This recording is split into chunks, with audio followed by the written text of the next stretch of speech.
আমি সবার ফার্স্টে প্যানের মধ্যে অলিভ অয়েল দিয়ে দিয়েছি। যেহেতু আমার হেলদি রেসিপি রান্না করছি, অলিভ অয়েল ইউজ করবো। তার সাথে সরিষা, সাদা সরিষা কিছু দিয়ে দিব ফোড়ন হিসেবে। এই একটু হালকা হিট দিবা তোমরা, কেননা সরিষাটা দেওয়ার পরে ফুটতে শুরু করে, সেই জন্য হালকা হিট দিয়ে দিবা। এরপরে যেটা করব সেটা হলো, আমি সবার ফার্স্টে দেখতেই পাচ্ছ আমি রসুনগুলোকে ভিজিয়ে রেখেছিলাম পানিতে।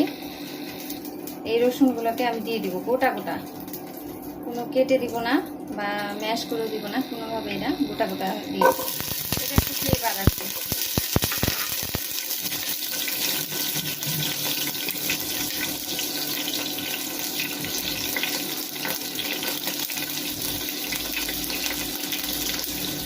রান্নার এই পর্যায়ে দিয়ে দিচ্ছি কাঁচামরিচ। কাঁচামরিচ তোমরা যেরকম খাও ঝাল সেই অনুযায়ী দিলে, আমি 3টা দিচ্ছি। এখন একটু নাড়াচাড়া করবো ইনশাল্লাহ।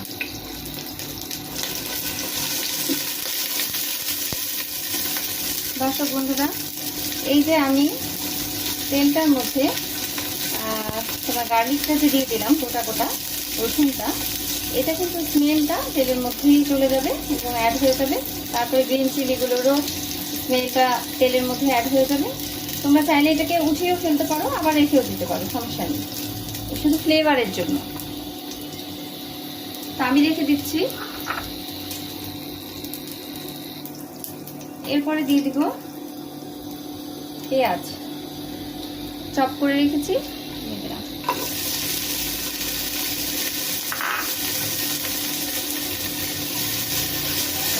নাড়াচাড়া করে নিচ্ছি, টস করে নিচ্ছি, কিছুক্ষণ হবে টস। এই পর্যায়ে দিয়ে দিচ্ছি একটু হলুদ, টারমারিক, বেশি দিব না যেহেতু ভেজিটেবল। নাড়াচাড়া করতে হবে, হলুদটা না হলে কিন্তু কালো হয়ে পড়ে যাবে। তো হলুদটা কালো হওয়ার আগেই কিন্তু তোমাদের ভেজিটেবলটা দিয়ে দিতে হবে, যেন হলুদের গুণাগুণটা নষ্ট হয়ে না যায়। এই পর্যায়ে আমি দিয়ে দিচ্ছি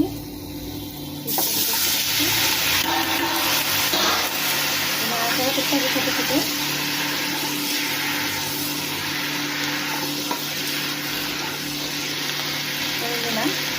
আমি তো স্কুলে এইভাবে করে নিয়েছি, তোমরা চাইলে যেভাবে কিছু